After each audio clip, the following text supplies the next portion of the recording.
Morning mga bossing. Good morning Kawai Angel 1111.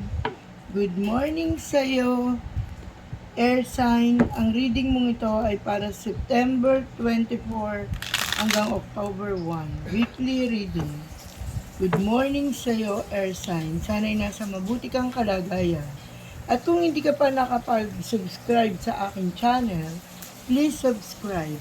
At pindutin mo na rin ang notification bell upang mauna ka na makanood ng aking reading. Good morning sa'yo, Earth Sign.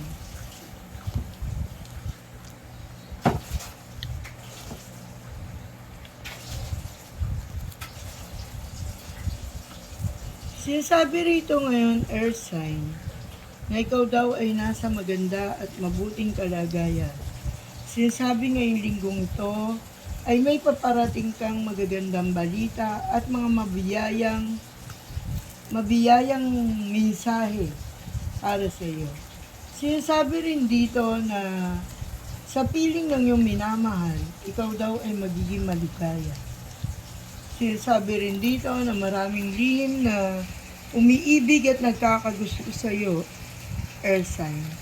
Ang air sign ay Aquarius, Gemini, at Libra. Sinasabi rin dito na may pagbabago raw na magaganap sa iyong buhay. At ang iyong minamahal ay iminiminsay sa iyo na palagi siya nakasuporta sa lahat ng iyong mga desisyon. Sinasabi rin dito na kung ikaw ay nasa malayong lugar, ikaw daw ay magiging maayos ang pamumuhay at naway makapagsimula kang makapag-ipon ng iyong kinabukasan. Sinasabi rin dito na maraming pinagdaan ng kabiguan ang mga air sign, lalo-lalo na ang mga Libra at Gemini. Sinasabi rin dito na kung ikaw daw, Gemini, ay kasalukuyang may karamdaman, ay magpasuri na sa dalubhasang doktor. Sinasabi rin dito na masakit ang ulo ng air sign dahil meron silang mga nabinbin na dapat na mga bayaran. Sinasabi rin dito sa mga air sign na matatapos na ang kanilang mga suliranin, lalo-lalo na sa usaping pampinansyal. Sinasabi rin dito sa mga air sign na kung ikaw ay lola na napakasaya mo sa iyong mga apo. Sinasabi rin dito na patuloy kang nakikipagsapalaran at nakikipaglaban sa hamon ng buhay.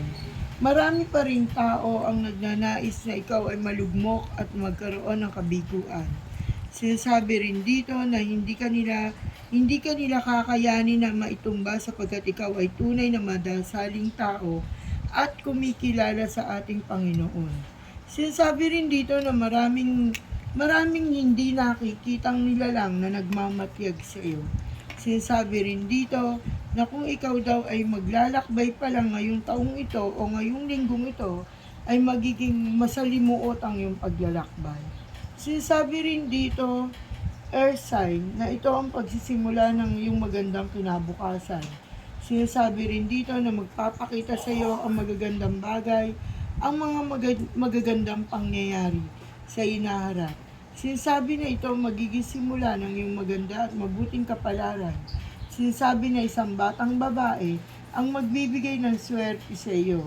Sinasabi na ngayong linggong ito ay marami kang tatanggaping oportunidad na papasok sa iyong buhay at marami kang matatanggap ng mga trabaho.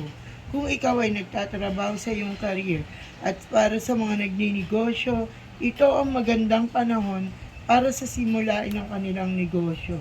Sinasabi rin dito na magkakaroon ng kaliwanagan ang iyong naguluhang isipan.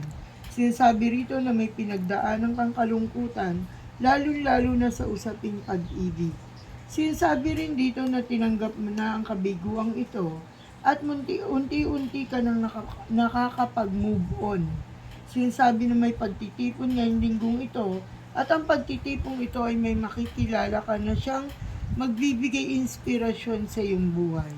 Masyado bang silosa o siloso ang iyong karelasyon kung kaya't kung minsan ay madali rin mag-init ang iyong ulo. Sinasabi rito na ito na ang pag-ikot ng iyong mundo upang ikaw ay mapunta na sa magandang kapalaran.